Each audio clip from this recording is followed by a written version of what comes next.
So welcome back to week 3 of From Brand to Image. Now let's look at what we've done so far. We have analyzed the brand history. We've looked at the past campaigns, we've looked at the logo, we've looked at the color palettes, the history, the story of the brand, right?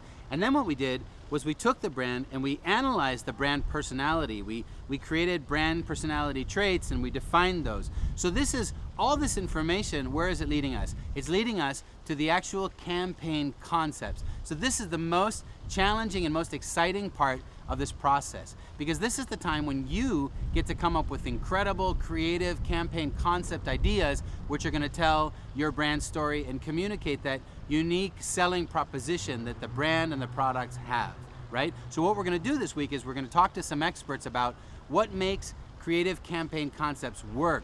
How do they work visually? And then we're going to look at specific examples of advertising campaigns to see how the concepts are communicated using images. So I look forward to seeing you here this week. We're going to have lots of fun. Let's get to it. What do you think?